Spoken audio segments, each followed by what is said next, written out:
The morning sun breaks through the mist along the shores of Sao Paulo, casting golden light across a landscape that would witness one of history's most scandalous love affairs. This is a story where passion collided with power, where the heart of an emperor defied an empire, and where a woman from modest origins would shake the foundations of Brazilian royalty. She stands at the window of her family's estate, watching the road that winds through the coffee plantations.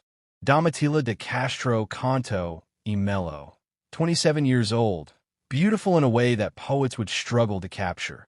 Dark eyes that hold both warmth and defiance, skin kissed by the Brazilian sun, a presence that commands attention without demanding it. She is married, a mother, living the constrained life expected of women in her position. But something in her refuses to be diminished by these expectations. The sound of horses approaching breaks the morning calm. The royal procession moves through the countryside, and at its center rides a young man barely into his 20s, crowned with power he never sought, burdened with a throne that feels more like a cage. Pedro, Emperor of Brazil, son of the Portuguese king who fled Napoleon's armies, heir to two worlds and fully at home in neither. His face bears the restlessness of youth mixed with the weight of impossible choices. His marriage to Leopoldina of Austria was arranged before he could even imagine what love might mean. And though she is good and kind and faithful, his heart remains untouched, waiting for something he cannot name. Their eyes meet across the distance that separates royalty from everything else. In that moment, something ignites that will burn for years, consuming reputations, threatening a dynasty, defying every rule that governs their world. This is not a gentle romance that unfolds in careful stages. This is immediate, undeniable, dangerous. Pedro dismounts, his official reasons for visiting forgotten. The formalities of introduction feel absurd when what passes between them requires no words. Her husband stands nearby, oblivious or perhaps already resigned to forces beyond his control. The Emperor of Brazil, who could command armies, who holds the power of life and death over millions, finds himself powerless before this woman who meets his gaze without lowering her eyes, who speaks to him as an equal when the entire world bows. What begins in that first encounter becomes an obsession that will define both their lives. Pedro, who should be focused on holding together a newly independent nation, who should be managing the delicate balance between those who want a republic and those who cling to monarchy, who should be securing his legitimacy as Brazil's first emperor. Pedro can think of nothing but seeing her again. He returns, again and again, abandoning pretense. The court whispers, then speaks openly. His ministers grow alarmed. His wife, Leopoldina, pregnant with their fourth child, learns what everyone already knows. Her husband's heart belongs to another. She is Habsburg royalty, raised to endure such things with dignity, but the knowledge cuts deep. She writes letters to her sister in Austria, careful letters that reveal only fragments of her pain, speaking of duty and resignation when what she feels is abandonment. Domitila makes a choice that society will never forgive. She leaves her husband, leaves her children temporarily in care of family, and accepts what Pedro offers, a life at his side, outside all conventions. He installs her in a palace near his own, showers her with titles and lands and wealth, makes no effort to hide what she has become to him. She is his mistress, and he wants the world to know it. The scandal explodes across Rio de Janeiro like cannon fire. The court divides into factions. The church thunders its condemnation from every pulpit.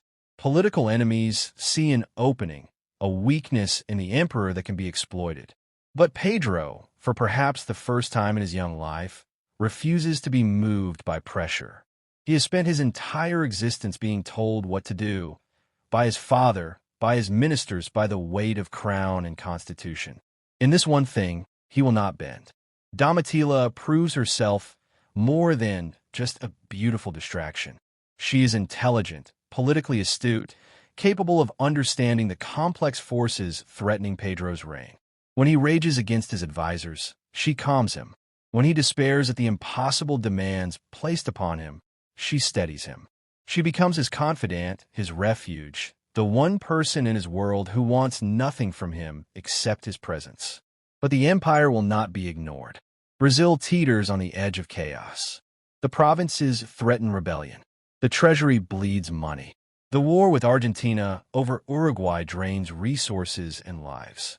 Pedro's popularity, so strong after independence, begins to erode. And always, the whispers connect his failures to her, the woman who has bewitched their emperor, who has made him forget his duty. Leopoldina, the abandoned empress, becomes a symbol of virtue, suffering, and silence. The people adore her, pity her, hold her up as everything Domitila is not. When Leopoldina falls ill after a miscarriage, rumors spread that it was stress from Pedro's infidelity that killed her. She dies young, leaving behind small children, and the nation mourns her as a martyr to Pedro's selfishness. Pedro's grief is genuine and complicated: guilt, loss, anger at those who use his dead wife against him. But he does not send Domitila away. Instead, in a gesture that horrifies the court, he makes her Marchioness of Santos, elevating her to one of the highest ranks of Brazilian nobility. She who was nobody, who broke every rule, now outranks nearly everyone who despises her. The political situation deteriorates. Pedro tries to fight a war, manage a constitution that limits his power more than he can bear, satisfy liberals who want more freedom and conservatives who want more order. He makes decisions that please no one, alienates allies, gives ammunition to enemies. And through it all, Domitila remains at his side, now blamed for every failure, credited with no successes. Her enemies are relentless. They spread rumors that she controls the emperor through witchcraft, that she profits from corruption, that she plots against Brazil itself. Caricatures appear in the streets, showing her as a serpent coiled around the throne. Pamphlets detail her supposed crimes and moral failings. She who once lived in relative obscurity now finds herself the most hated woman in the empire. The pressure becomes unbearable, coming from every direction. His ministers threaten to resign. Military commanders hint at rebellion. The press, freer now than under Portuguese rule, savages him daily, and her name appears in every attack. Pedro finds himself forced to choose between the woman he loves and the throne he inherited. She sees what he cannot admit. She understands that his enemies will use her to destroy him, that their love has become a weapon pointed at everything he is trying to build. In private, away from the court that judges them, they face the truth that passion cannot overcome. She is the price of his political survival, and they both know it. The end comes not with dramatic confrontation, but with exhausted acceptance. Pedro secures her future with land grants and pensions, ensures her children will be provided for, gives her everything except what she wants him. She returns to Sao Paulo, to a life of wealth but isolation. Carrying letters, he writes promising love that will never die, words that cannot change reality. He remarries, seeking a bride who will be acceptable to his subjects, who will restore his image, who will give him the conventional royal marriage Brazil demands. He chooses Amelia of Leuchtenberg, young and pretty and politically useful. The wedding is celebrated as a new beginning, a return to propriety. No one asks if his heart is in it. But the damage to Pedro's reign proves irreversible. The war with Argentina ends in humiliating compromise. Brazilian provinces rebel against Rio's authority. The economy struggles. Critics now add personal weakness to their list of his failures. He could not even control his own desires. How can he control a nation? The emperor who defied convention for love finds that society remembers such defiance long after the love has been forced apart. Domitila lives on her estates, managing properties, raising her children, existing in a strange limbo, too elevated by her past to return to normal society, too scandalous to be fully accepted by the nobility whose rank she technically holds. Women cross the street to avoid greeting her. Former friends distance themselves. She becomes a cautionary tale, the woman who reached too high and paid the price. Pedro's reign continues its downward spiral. By 1831, Just 9 years after declaring independence, the pressures become too much. Riots break out in Rio. The military's loyalty wavers. Rather than fight a civil war, rather than see Brazil torn apart, Pedro makes an extraordinary decision. He abdicates the throne in favor of his young son, still a child, too young to rule. He will return to Portugal, fight for his daughter's right to that throne, leave Brazil behind. Word reaches Domitila of his departure. She does not travel to Rio to see him one last time. Too much time has passed. Too much has been said and done.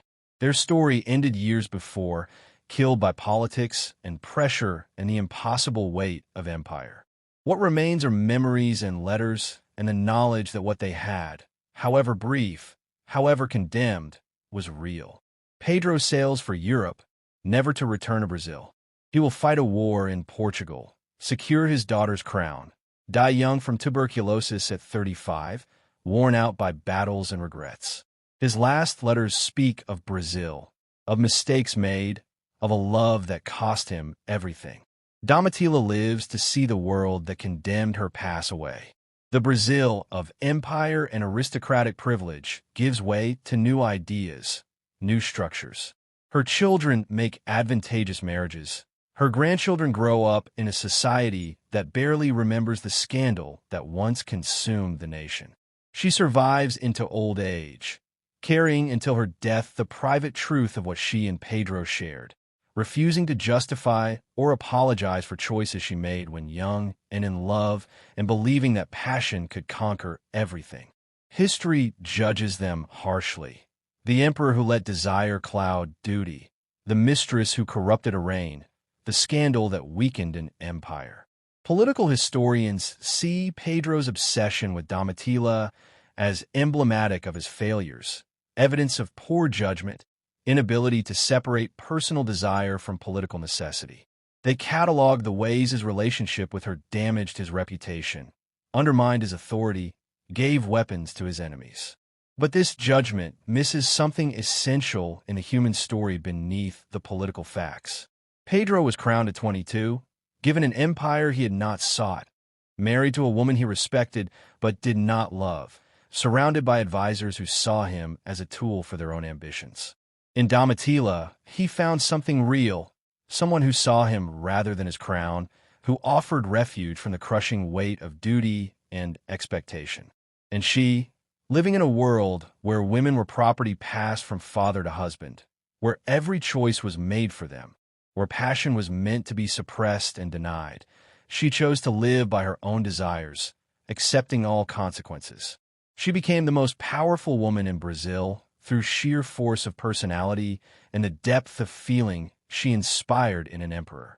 Their love story played out against a backdrop of war and revolution, independence and nation-building. Brazil was inventing itself, trying to determine what kind of country it would become, and Pedro stood at the center of that struggle. Every decision he made rippled across a continent-sized territory filled with competing interests and visions for the future. The war with Argentina drained resources Brazil could not spare. Portuguese loyalists still schemed to undo independence. Regional leaders resented Rio's authority. The abolition of slavery loomed as a question that divided the nation. Economic challenges mounted. And through all of it, Pedro's enemies used Domitila as proof that he lacked the character to lead. Was their relationship truly the cause of his political downfall, or merely the most visible symptom that his reign faced challenges no ruler could have overcome? Brazil in the 1820s was a nation still finding its identity, pulled between European models and New World realities, between monarchy and republic, between colonial past and independent future. Pedro inherited an impossible situation, and his youth and temperament made failure likely regardless of his personal life. Yet Domitila remains the story everyone remembers. The wars and treaties and constitutional crises fade into historical footnotes, but the empress who died young and abandoned, the mistress who destroyed an emperor's reputation, the passionate affair that scandalized a nation, these capture imagination in ways that political analysis cannot. Perhaps because beneath the crowns and titles and historical significance. This is simply the eternal story of people trying to find happiness in a world that will not permit it. Pedro and Domitila loved each other in defiance of every force that should have kept them apart. For a few years, they created their own world where rank and duty and judgment did not matter. And when that world could no longer be sustained, when empire and reality crashed back in, they paid the price that lovers throughout history have paid. Domitila's final years passed quietly in Sao Paulo. The properties Pedro gave her make her wealthy enough to live in comfort. Her children and grandchildren visit. She corresponds with old friends who remained loyal. Sometimes travelers curious about history seek her out, hoping for scandalous stories, and she receives them with courtesy but reveals little. The woman who was once the subject of national obsession becomes simply an old lady managing her estates. When she dies at 76, the obituaries mention her noble title, her relationship with Pedro, the scandal that never quite faded. But they also note her charity work, her business acumen, the loyalty of her servants. The caricature of the scheming mistress who corrupted an emperor gives way, slightly, to a more complex portrait of a woman who made bold choices and lived with the consequences. Brazil by then has moved far beyond the empire of Pedro's time. The monarchy will survive another generation, but its days are numbered. The country grows too large, too complex, too modern for rule by hereditary emperors. When the republic finally comes, it sweeps away the entire structure of titles and aristocracy that once seemed eternal. In the end, what remains is the story, imperfect, contested, seen differently by everyone who tells it.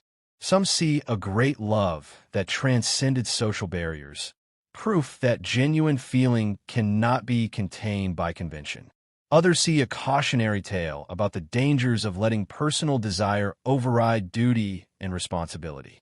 Still others see two people trapped by circumstances neither created, trying and failing to carve out space for happiness in a world that would not permit it. The truth probably contains elements of all these interpretations.